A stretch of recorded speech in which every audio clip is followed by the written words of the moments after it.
বলছে একটা সাপ যদি কবরের থেকে মাথাটা বাইর করে দুনিয়ার উদ্দেশ্যে একটু শ্বাস ফেলাইতো, এই শ্বাসের বিশ্বের 100 সমস্ত পৃথিবীর শুধু মানুষ না গাছ গাছরা পর্যন্ত ফুইরা ছাপে,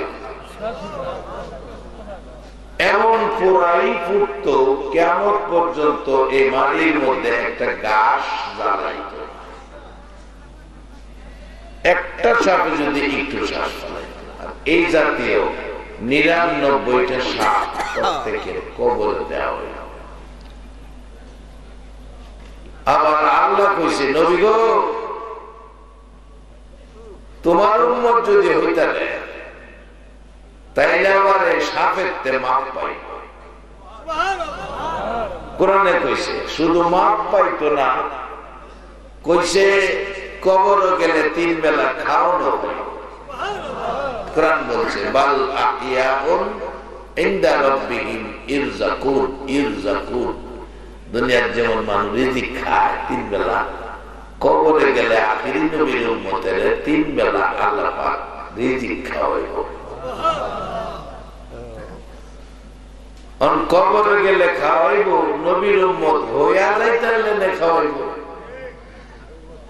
আর বেহেশত যাও অত সহজ না বাজার, বেহেশ কিরম বহুদূর। আবার যদি রাস্তা চিন্তা নেন তাইলে বেহেশ অতি কাছে, রাস্তা চিন্তা নেন। একবার বৈরব বাজার তো চিনে, বৈরব বাজার জামে মসজিদও আমি হেফজখানায় পড়ছি। জামে মসজিদের গেটও একবার রিক্সাওয়ালাদের জিগায়, ড্রাইভার সাহেব লঞ্চ ঘাট ভাড়া কত? রিক্সাওয়ালা বুঝা লাগছে যে হ্যাঁ লঞ্চ ঘাট চিনে না, জামে মসজিদে 3 মিনিট আটলে লঞ্চ ঘাট যেতে হবে। জিগাইছে লঞ্চ ঘাটের ভাড়া কত? রিক্সাওয়ালা তো পাইছি একটা মক্কেল, চিনে যখন না হেরে দৌড়ে গেছে তখন স্টেশনতে বাজার দিত 6 টাকা 7 টাকা ভাড়া জোড়া, কয়ে বসে 20 টাকা। রাস্তা যখন চিনি না আমার তো 20 টাকা হইল, লঞ্চ ঘাট যাও লাগবো। রিক্সাওয়ালা ভাবছে এনতে টান দিলেই তো লঞ্চ ঘাট, অল্প সময় যদি নিয়ে 20 টাকা রাখি এটা যায় যেত।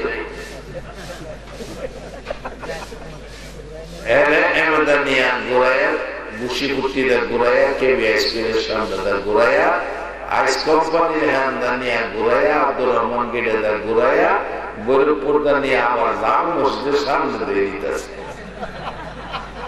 হ্যাঁ যাওয়ার পরে প্যাসেঞ্জার কিরে বেটা আমি দিয়ে আনতে উঠছিলাম, আমি আনতে তো রিক্সা তুলছি, তুই আমার আনতে ঘুরাই দিকে কভাসান 20 টাকা যাই।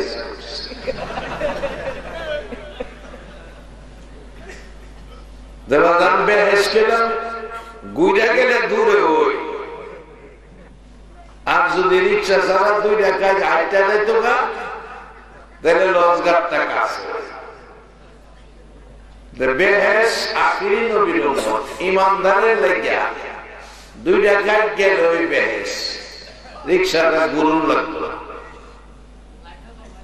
কোরআনের মধ্যে কইছে বেহেশত কেন যাইব, ও আম্মা মান খাফা মাকামা রাব্বিহি ওয়া নাহান নাফসা আনিল হাওয়া ফাইন্নাল জান্নাতা হিয়াল মাওয়া। একবার বলুন আল্লাহ। কেন বেহেশত যাইব? ফায়সালা করে বেহেশতের মালিকে। দুনিয়ার কোন মোল্লা মৌলবী বেহেশত দিতে পারত না, দুনিয়ার কোন হুজুর কেউ বেহেশত দিতে পারত না। নিজেই যাইতে পারে কিনা এই তো সন্দেহ, আর আরেকজন দিব। সোনাকান্দার হুজুর আইছে এই সমস্ত গুরুত্বপূর্ণ কথাগুলি বলবে, কারণ ওখানে পীর বাইছে বাজান, অনেক সুন্দর সুন্দর পীর বাইছে। দেখবেন আপনার কাটলের সিজন মুরিদান হয়, মুরিদানো হিসাব কারোর ছিল আওয়ার অর্থটা কি? কারোর। উত্তর এলাকার মাহফিল করতাম, যাইতাম, আগে গিয়া দেখি চৈত মাসের শেষে ঘরে ঘরে ফির 10-12 বস্তা। জিগাইলাম বাজান এত ফির?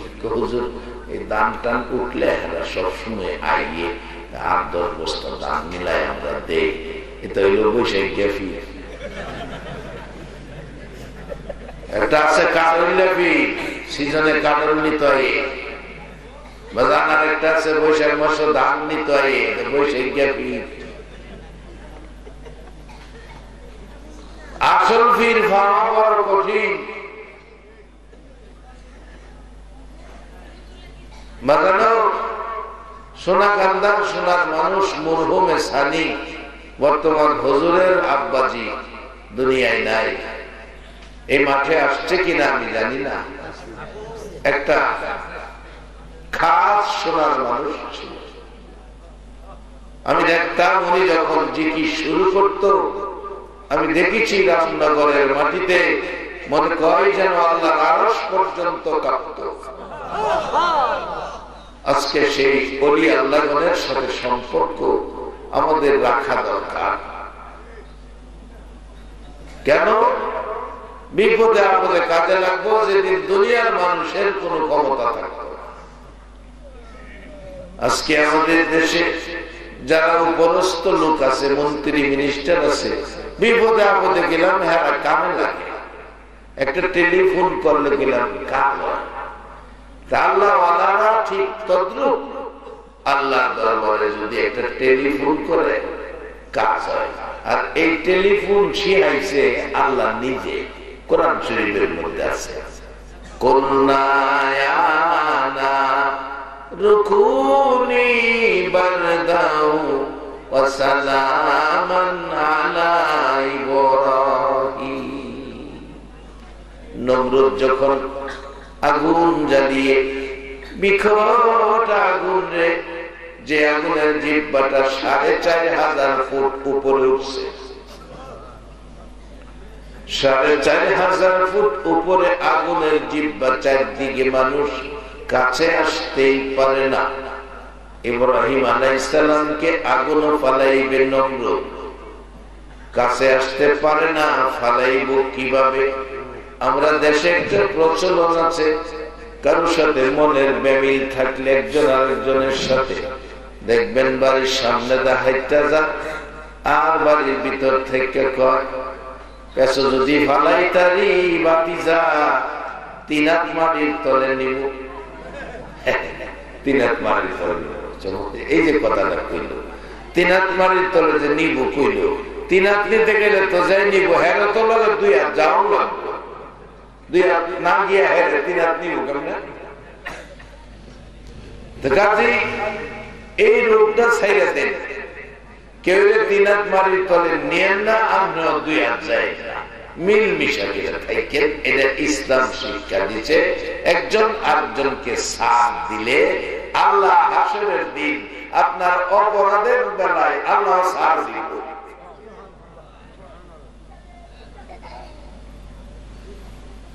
আল্লাহ সাথ দিব। ইব্রাহিম নমরুদের আগুন পাশাপাশি দাঁড়িয়ে আছে, একদিকে আগুন, আরেকদিকে আল্লাহর খলিল ইব্রাহিম দাঁড়িয়ে আছে। নমরুদ টেনশনে আছে কি করে আগুন ফালানো যায়। আগুন ফালাইতে গেলে নিজেও তো আগুন যাইতে হবে, এখন কাছেই যাইতে পারে না। এই ফাঁকে একজন সাপ আছে, সাপ, যিনি ইবলিস সাপ। ইবলিস সাপের চিনেন না আপনারা? ঘুমাই গেছে না সাপ, সাপের কথা পেলে হবে।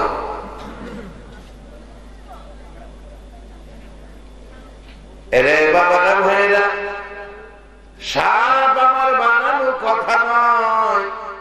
আমার নবী বলেছে যেদিন সাদা কাফন পরাবে, মাথার মুড়ি বাঁধবে, পায়ের মুড়ি বাঁধবে, মাঝখানে আরেকটা বাঁধিবে, মসজিদের কোণার থেকে শেষ বিদায়ের গাড়ি এনে গাড়িতে উঠাইয়া জানাজার মাঠে রওনা হবে। সন্তানগুলো এতিম হইয়া পিছে পিছে বাবা বাবা বলে কাঁদবে, কিন্তু আর যেন বাড়িতে ফিরে আসবে না। কবরে শোয়া সবাই চলে আসবে। এই কবরে ৯৯টা সাপ আসবে, যার বাস্তব ঘটনা পাকিস্তানের ৯১ সনে মাসিক পত্রিকার খবর। একটা যুবক, ও বাবা যুবক, সময় থাকতে হিসাব মিলাও রে বাবা, বাস্তব ঘটনা বলছি। ৯১ সনে মাসিক পত্রিকার খবর।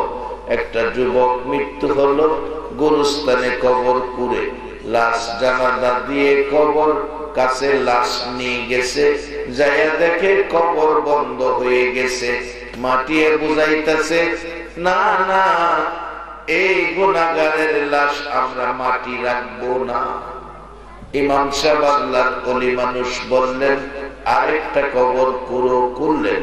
সাথে সাথে শেষ হইলে কবরের কাজ আস্তে করে কবরটা বন্ধ হয়ে গেছে, বুঝাইতেছে তোর মতো পাপীকে আমরা রাখবো না। ইমাম বলেন, আরেকটা কবর করো, ৩টা পর্যন্ত দেখি। ৩ নাম্বার কবরটা বন্ধ হলো না। পাকিস্তানের রাওয়ালপিন্ডির পীর দোহা কবরস্থান, আজিমপুর কবরস্থানের মতো নামকরা কবরস্থান, ৩ নাম্বার কবর বন্ধ হলো না। ডাকলো ইমাম সাহেব, ২ জন লোক কবরে নামলেন। লাশটা দাও তাদের হাতে। দেওয়ার জন্য প্রস্তুতি নিতেছে। কবর থেকে 2টা লোক কান্দে আর ডাকে, হুজুর লাশটা দিয়েন না, কবরটা দেখা যান, কবরের অবস্থা কি। আল্লাহর ওলি বলেন, কবরের পাশে যাইয়া দেখি ১.৫-২ হাত লম্বা কালো রঙের বিচ্ছু, বড় বড় সাপ আর কালো রঙের বিচ্ছু কবর ভরে গেছে। আল্লাহর ওলি বলেন, রে পৃথিবীর মানুষেরা, কবরের খবর লইয়া যাও। বলুন, এই কবরে আমাদের প্রত্যেকের যাইতে হবে কিনা? এই কবরের চিন্তা যারা করছে, এই ঘরবাড়ি ফালাইয়া সাদা কাপড় যেদিন পরবে, কবরে যেদিন শুইবে, এই সাপ আর বিচ্ছু কবরে আসবে, সেই চিন্তায় পড়লে মুরব্বীরা আগেকার দিনে রাত্রে বালিশ ভিজাইছে কানতে কানতে কি বলে, মিছামিছি কাটাইলাম জিন্দেগি। বলুন, মিছামিছি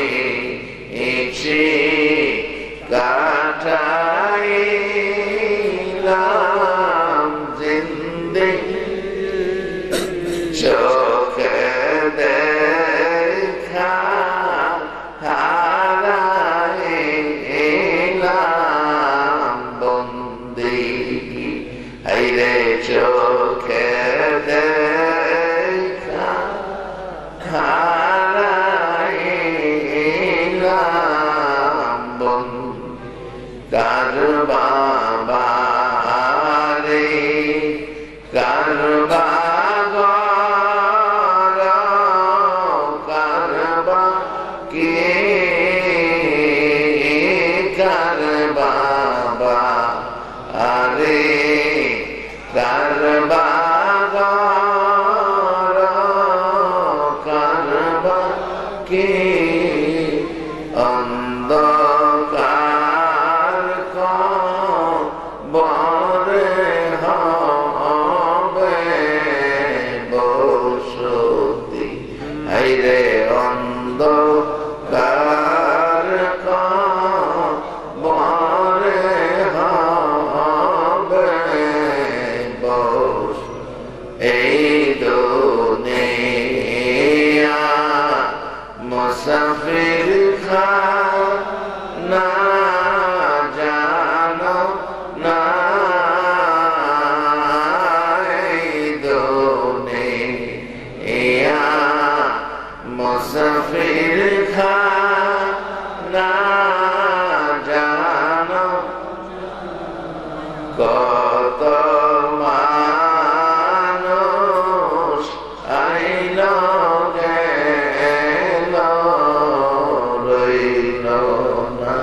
হাইরে কত মানুষ আইলো গেল,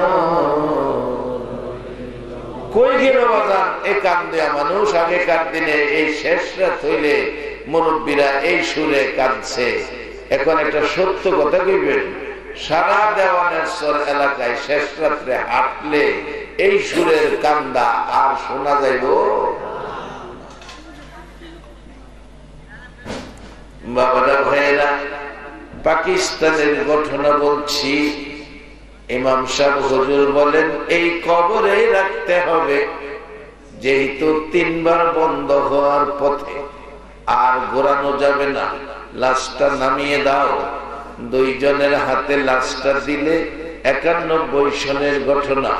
লাশটা কবরে শোয়া, যুবক 2টা উঠতে দেরি, বিচ্ছুগুলো জোড়া জোড়াটাই না খুলতে দেরি নাই। সবাই তাকিয়ে আছে, বিচ্ছুটাই না জোড়া জোড়া খুলতেছে। পৃথিবীর কারো কিছু করার ক্ষমতা নাই। সেই ঘর কবর বলুন আমাদের প্রত্যেকের সামনে আছে কিনা? মৃত্যুর পরে অনুরোধ কইরা দেখেন, 2টা দিন কবর না দিয়া গড়লি কেউ রায়। যে ছেলে যাবে মাথার গাম পায়ে ফালাইয়া লালন পালন করছিলেন, 2 মাস সিরা লঙ্গি বলছেন, নিষেধা সিরা গেলে লঙ্গি গোড়ায় সিরা উপরে দিচ্ছেন, আবার সিরা গেলে গিট্টু দিচ্ছেন। এই কষ্ট কিরা যে ছেলে মেয়ে মানুষ করছেন, মহিলা দেখেন এই ছেলে মেয়ে কইব তাড়াতাড়ি গোসলের ব্যবস্থা করেন না, কোন সময় মাটি দিবেন, আত্মীয় স্বজন সব আয় করছে, সন্ধ্যার আগে নিশাইরা রমজা বাজানো। কার জায়গা থাকে নবাজান? এ জায়গার মালিক আমরা না। আব্দুল আলীম গান গায়া বুঝাইছে, মুরব্বীর আগে গান শুনলে কাঁদছে, ওখানে ওয়াজ শুনলেও কাঁদবে না, গান শুনলে কাঁদছে। পরের জায়গা পরের জমি ঘর বানায়া আমি রই, আমি তো সে ঘরের মালিক নই। কি গান গাইছে! গানের মধ্যে কত সুন্দর নসিহত, কত সুন্দর উপদেশ। পরের জায়গা পরের জমি ঘর বানায়া আমি রই, আমি তো সে ঘরের মালিক নই। আরে কই গেল সেই গান? ডিজিটাল যুগের গান। 12 বছর বয়স হয়েছে না, হ্যাঁ গান গায়, তোমায় দেখলে মনে হয় 1000 বছর তোমার সাথে ছিল পরিচয়। হের বয়স 12, হের বলে 1000 বছর, হের কোন বাপের লগে পরিচয়? আর পরিচয় যদি রাখতে হয়, কোরআন বলছে পরিচয় রাখো নবী মুহাম্মদুর রাসূলুল্লাহ। আল্লাহ কোরআনে বলছে। বলতেছিলাম আগুন, এই আগুন থেকে রেহাই নাই। জান্নাতে যাওয়ার পথ এত সহজ না রে বাবা, বড় কঠিন জান্নাতের যাওয়ার রাস্তা। কবর দেশে যারা যাবে, আখিরি নবীর উম্মত হইয়া জান্নাতি খাবার পাবে। একবার বলুন আল্লাহু আকবার। বাজান কবরে খাবার আছে আখিরি নবীর উম্মতের জন্য। আর আগুনের মধ্যে ফেলাইব, আমার আল্লাহ টেলিফোন করেছে। আল্লাহ টেলিফোন করে, আল্লাহ টেলিফোন করে। টেলিফোনটা কিরকম? ইব্রাহিম আলাইহিস সালামকে আগুনে ফেলাবে, নমরুদের চেষ্টার কাছে যাইতে পারে না। একজন সাপ আছে, যিনি বড় সাপ, যাকে ইবলিস সাপ বলি, শয়তান সাপ। বলুন এখনো উনি আছে কিনা? অনেকের কইতাছে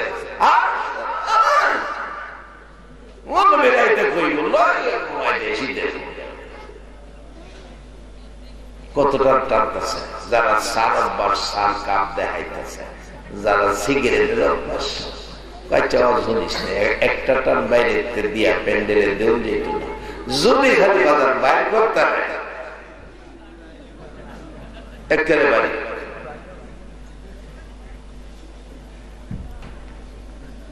শয়তান গিয়া কয় নমরুদ পরামর্শ দিতেছে, নমরুদ জি, আমি একজন বুঝের মানুষ, এই ব্যাপারটা আমি ভালো বুঝি। ইব্রাহিম রে কেমনে আগুন ফালাইবেন, কাছে যেতে পারেন না তো, আমি সিস্টেম দিতে পারি, এই সিস্টেমে আগুন ফালাইলে আপনার নিজের কষ্ট হইতো না, ইব্রাহিম ঠিক হয়ে আগুন যাইব।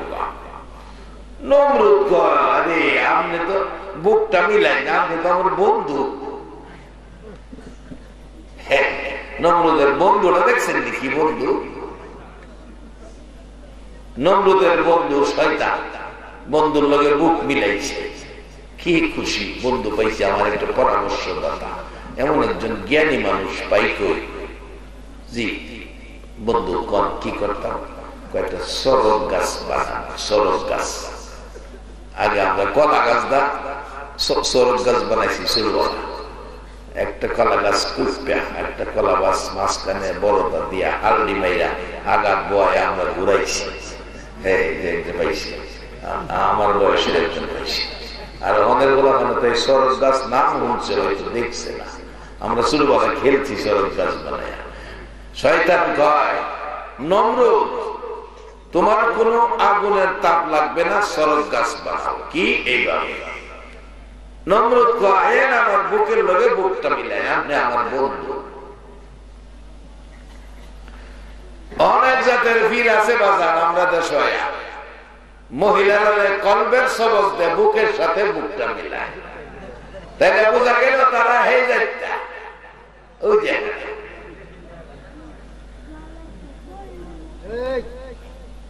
এবার আসে জাহান্নাম আর জান্নাত, দুইটা বানাইছে বাজার।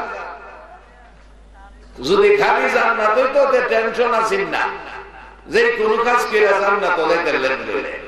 জান্নাত বানাইছে 8টা, জাহান্নাম বানাইছে 7টা।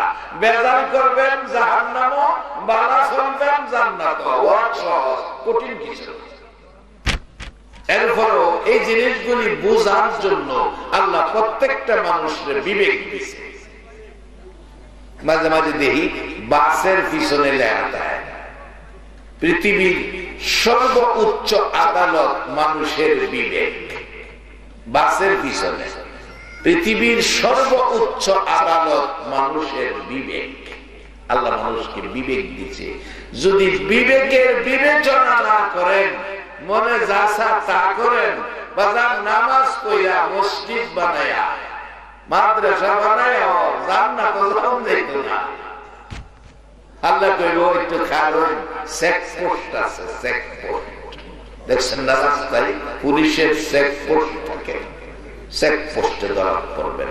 আসেন সামনে মহব্বতে আরো রহমতের আশায় কয়েক মর্তবা দুরূদ শরীফ পড়ুন। আল্লাহুম্মা সাল্লি আলা সাইয়্যিদিনা মুহাম্মাদ, আল্লাহুম্মা সাল্লি আলা সাইয়্যিদিনা মুহাম্মাদ,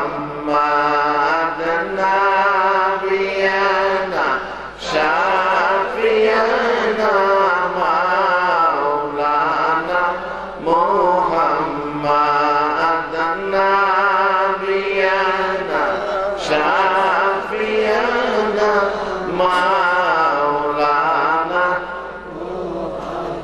দেবানিশি মনে আমার আর দিও না যন্ত্রণা,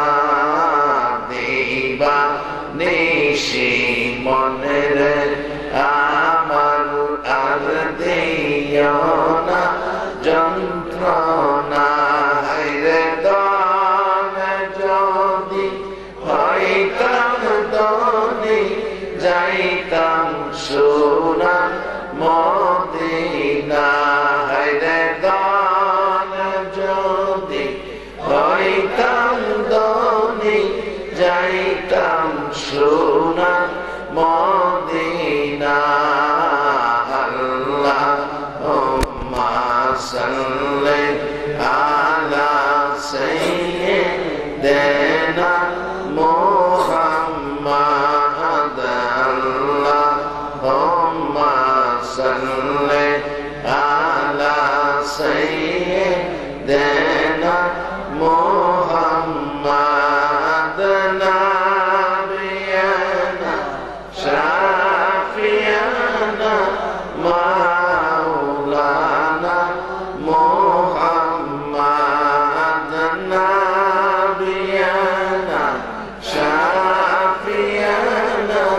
মাওলানা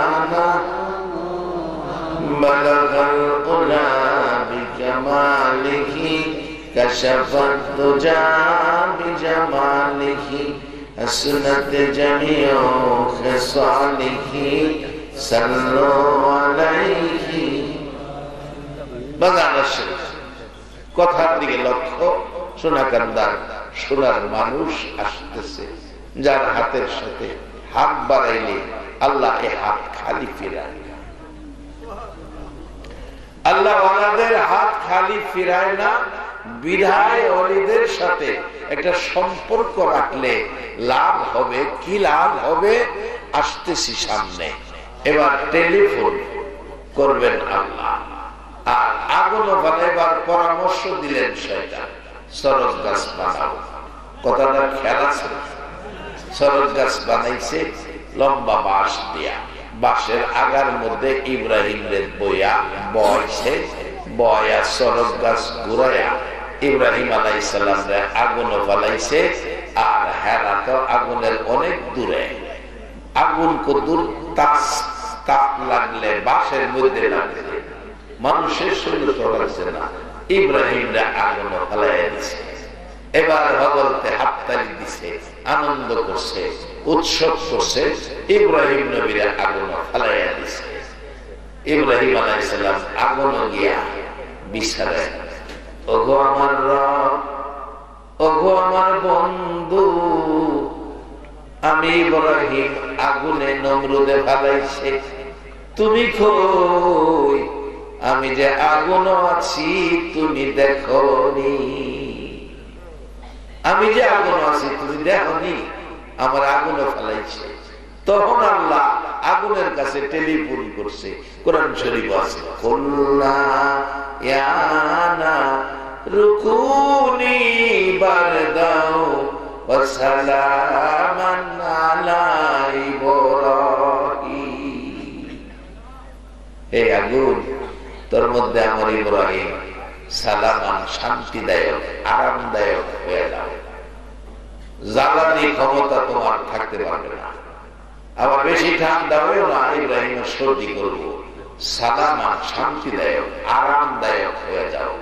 এবার আপনাদের কাছে আমি জানতে চাই, শয়তান আর নমরুদের কথা আগুনে শুনবো না আল্লাহর কথা শুনবো? মাশাআল্লাহ, আপনারা ইমানদার। এই শেষ রাত্রে যারা এই স্বীকারোক্তি দিয়েছেন, আমার বিশ্বাস আল্লাহ আপনারা জাহান্নামের আগুন নিত না। কারণ আল্লাহর তো ক্ষমতা জাহান্নাম তে বাঁচাইবার, না কে পারবো? নমরুদ আগুন জ্বালাইয়াও ইব্রাহিম রে আগুন ফালাইয়াও পুরাইতে পারছে না, বাঁচাইছে কে? আমাদের একটা কথা আছে, রাখে আল্লাহ মারে আল্লাহ রাখে কে? এক বেচারা আছে, এই অভ্যাস আছে, এই বিশ্বাস আছে। এলো রাজার বাড়ির উজির, রাজার বাড়ির উজির, হ্যাঁ কথা কথাই কইতো আল্লাহ যা করে ভালার লেগে করে। এরকম গেলাম অহনো আছে মানুষ, আল্লাহ যা করে ভালার লেগে করে। অনেকে এরকম কয় যে উজির হইল রাজার উপদেষ্টা। আগে তো রাজারা দেশ চালাইছে, রাজারা দেশ চালাইছে, উপদেষ্টা লয়ে যাইতেছে সফরে, রাজা পেলাম উষ্টা খাইয়া ফইরা ফাওড়া গেছে কাইটে গেছে গা। পরে উজিরে বেন্টিসের কাপড় দিয়া ফাওড়া বাঁধতেছে, রক্ত পড়তেছে, উজিরে বাঁধতেছে, কইতেছে বাদশা নান্দা চিন্তার কিছু না, আল্লাহ যা করে ভালো লাগি। রাজা কারবার দেখছো, হ্যাঁ আমার লগে মস্কারি করে, আমার ফাও কাইটে কষ্ট ব্যথা রক্ত পড়তেছে, হ্যাঁ আল্লাহ যা করে ভালো লেগে করে। ব্যান্ডিশ করে সারছে, পরে কাছে আসি মাটির কুয়া, আগে মানুষ কুয়ার পানি খাইত, মাটিতে কুয়া ধাক্কা দাগ উজিরে রাজা নিজে কুয়ার ভিতরে লাগছে, ফালাই দিয়া উজি আল্লাহ যা করে ভালো লেগে করে। উজিরেও কুয়ার ভিতরে থাইকা কয়, জি বাদশা নান্দার আল্লাহ যা করে ভালো লেগে করে। ফালাই দিয়ে গেছে, কেউ জানেও না যে উড়াইব কুয়াতে, কেউ জানেও না। রাজা গেছে, এক রাজার রাজত্ব, আরেক রাজার রাজত্ব, আরেক রাজার রাজত্ব পারিয়া যাইতে যাইতে হয়ে গেছে রাত 8টা। আর এই রাজার আইন হইল রাত সন্ধ্যার পরে কেউ যদি এই রাজার রাজত্বের ভিতরে ঢুকে তাইলে এর দইরা ফাঁসি দেওয়া। 8টা বাজে ঢুকছে, রাজার বাহিনী দইরা নিছে, রাজা 8টার পরে ঢুকছে এই লোক আসামি, তো কালকা সকালে ফাঁসি দাও। ফাঁসি দিবার লিগে নিছে, গোসল করে ইমাম সব হুজুর দিছে, তোবা টোবা পড়াইয়া কালিমা টালিমা পড়াইয়া দাও, ফাঁসি দিব। তোবা পড়াইতো, উজু করাইতো নিছে, দেখে ভাবার মাঝে বেন্টিস রক্ত পড়তেছে, এই রক্তে ভিজা বেন্টিস, ফায়ের মধ্যে রক্ত। কইছে বাদশাহ এত অসুস্থ, লোকটার পাও কাটা, অসুস্থ, আপনার আইনে আছে অসুস্থ ব্যক্তিকে ফাঁসি দেওয়া যায় না, কাজেই এই লোকটাকে তো ফাঁসি দিতে পারি না। বাদশা কহা এটা তো আমার কথা, আইনে তো আছে, তাইলে তারে খালাস দাও, খালাস, অসুস্থ পাও কাটা, খালাস। বেটারে বাইরে কিনে দিছে, যাও তুমি খালাস, বাচ্চা গেছে। বেটা বাইরে করি উজির যে কইছি না, আল্লাহ যা করে ভালার লেগি করে, হেটাও যেমন রাইট। ঘুমায় গেছেন গাওয়া মা গো, মেয়ে লোকেরা একটুখানি কান পাতিয়া শোনো মা, তোমরা সর্বপ্রথম কোরআনের মধ্যে বেহেশতি ঘোষণা দিছে, তোমরা দাম অনেক বেশি, তোমরা কথা বেশি কইতাম চাই না কেন, একটু বাড়াইয়া কইলে যাব মাথা তুইটা।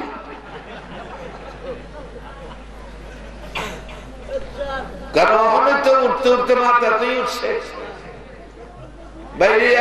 বাড়িতে বাইরিয়া গেলে একটু শহর বন্দর গেলে, আর আমরা দেশে কমই, আমি কয়েকটা মুসলিম কান্ট্রিতে যাই ওয়াজ করতে, এয়ারপোর্ট নামলে মুসলমানের মেয়ে সন্তানগুলো দেখলে এটা মেয়ে না পুরুষ, মুসলমান না খ্রিস্টান বোঝার উপায় নাই। জিন্সের প্যান্ট, সাদা শার্ট,